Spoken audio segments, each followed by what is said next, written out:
Hi guys, today I am here to do I totally lose my cool, and I'm doing this. Oh my god. There ain't nothing glamorous about it. Hi guys, today I am here to do a review on This Is What Happy Looks Like by Jennifer E. Smith.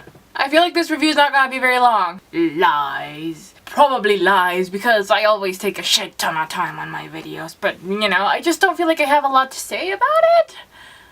At least not that much good things, and I don't want to trash it. I want to talk a lot of bad things about it, because I kind of liked it. So yeah, we'll see how this goes. Before starting with the book, let's talk about the author. Well, not the author, but more like the previous work of the author. More like The Statistical Probability of Love at First Sight by Jennifer E. Smith. Duh. Can I just say I love the covers? I love them so much. So much. So much. So I read this one in 2011, I think it was I read it on December 31st of 2011, right on New Year's. I read it that same day, and I actually considered it my first book of 2012 because it was, you know, in the middle. But I really enjoyed it, and I just thought it was so cute, not overly cliche, and it was more than just a nice little romancy thing, you know. It was about family, and So I enjoyed it, I liked it a lot, and I was really excited. Excited. And I was just really excited when This Is What Happy Looks Like was announced, and I added it to my waiting on Wednesday, and when I saw the cover, I was just like, wow. Even better when I saw it was fat. I was just yes. And also when I saw what the story was about, I just fell in love with it. But the reality was different. It was different. So first, let me tell you what This Is What Happy Looks Like is all about. Perfect strangers Graham Larkin and Ellie O'Neill meet, virtually, when Graham accidentally sends Ellie an email about his pet pig, Wilbur. The two 17-year-olds strike up an email relationship even though they live on opposite sides of the country and don't even know each other's first name. In a witty and unforgettable correspondence, Graham and Ellie share details about their lives, hopes, and fears, but they don't tell each other everything. Graham doesn't know the secret hidden in Ellie's family tree, and Ellie is unaware of Graham's life in the spotlight. When Graham seizes an opportunity to spend time in Ellie's tiny hometown of Henley, Maine, he takes the relationship from online to in person. But can two people from such different worlds be together despite the odds stacked against them? Spanning one fateful summer, Jennifer E. Smith's new novel proves that life, like love, is full of unexpected connections and happy mistakes. If fate sent you an email, would you answer? Oh wow, now that I read the book, it sounds like bullshit! That was harsh, I am sorry. So long story short, Graham is a freaking superstar, and Ellie is not a superstar, and they exchange emails by random acts of faith, and then they sort of like each other and have a crush, and then fate brings them together, or Graham brings them together, and they meet in person, and that's that. So, for starters, I really thought that we would see them exchanging emails all through the first half of the book, and then somewhere around 60% they would meet, and we would have our conflict there because I don't know, and you know, yeah. Well, no. You only see the emails for like the first couple of pages, and then in the second chapter they meet. They freaking meet. Immediately. And between chapters you get to see a little peek of some of their emails, but in general it's not really about the emails. That already happened.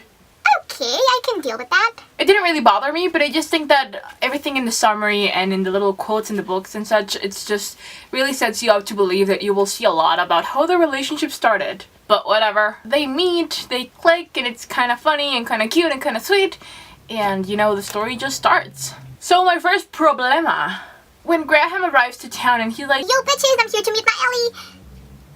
When Graham arrives to town and he meets Ellie, well, everyone in town knows about it, and especially Ellie's best friend.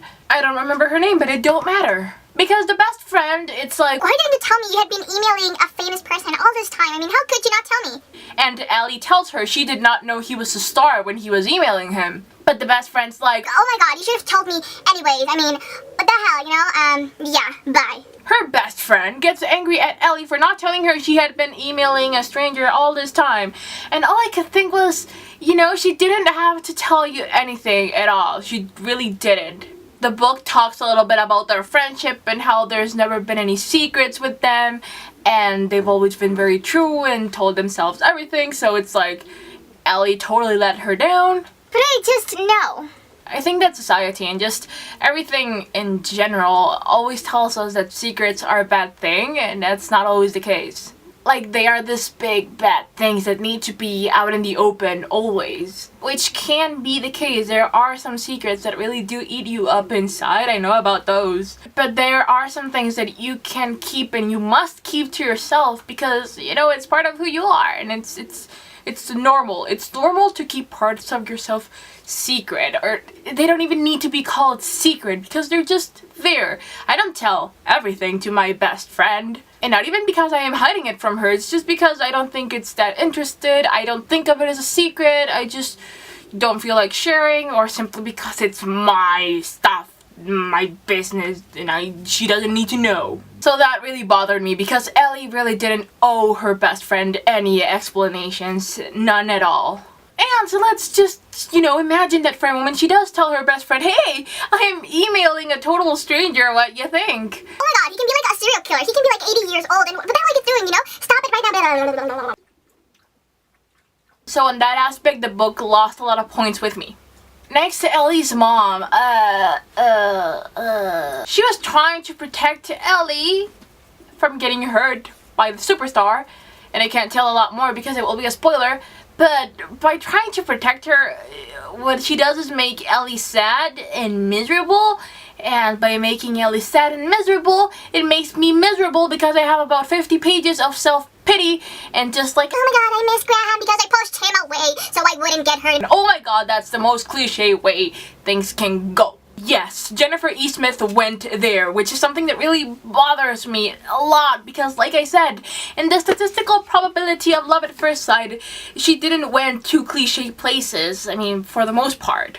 But with this one, she totally went there, and it's not like it was even done in a sort of unique way. No, it was just the same thing that always happens in books. Push you away so I don't get hurt, we're both miserable, and that's that. It was so frustrating and so, that I skipped pages. I actually skipped pages. I had never actually done that before I skipped pages. And I liked the story in general. That's the thing, because the annoying parts were really annoying, but the cute parts were really cute and fluffy and sweet, and I was smiling all the time.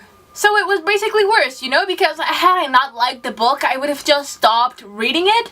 But I liked some parts, so what I ended up doing was skipping up the frustrating, annoying parts so I could get to the good ones. The son's being a dick. I think this kind of storyline is more suitable for movies, you know, where the annoying, frustrating parts just last 3 to 5 minutes of whining and self-pity where I just see certain images instead of 50, 70 pages. Because again, it was overall cute and Graham was a really nice human being, which also doesn't happen in real life. Nobody is that perfect. So the happy, sappy parts were just really nice and cute and sweet, and I really appreciated that, but the annoying parts were annoying, and I'm torn. I was going to give it 2 stars on GOODREADS, but that just seemed really harsh on my part. I don't know, like 2 stars seems kind of harsh. So I gave it 3 stars, but it's just, I was not fully convinced. And I would say that you should borrow it or take it out from the library because, I don't know, I feel like I really did wasted money on it. The cover is gorgeous and I kind of overall enjoyed it, but I'm not sure if it was worth it. So I definitely say borrow it or take it out from the library, and if you like it, you know, well, you didn't spend any money on it, and if you don't like it, then you just wasted some time. And I don't want to say anything else about the book because I do feel like I'm complaining a little bit because it wasn't that bad, but You understand, I know. And those were my thoughts, and personally, I don't think I will ever give a second glance to that book, and with the next Jennifer E. Smith book there is out, I will borrow it. I'm not gonna buy it. Let me know if you've read This Is What Happy Looks Like, if you liked it, if you enjoyed it, if you thought it was cute, or if you also had a couple of problems with it like me. Also, if you've read The Statistical Probability of Love at First Sight, if you liked it, because I enjoyed it. And if you're not familiar with Jennifer E. Smith, I definitely say pick this one up. This one. And that's it for today. I will see you guys in the next video. Bye!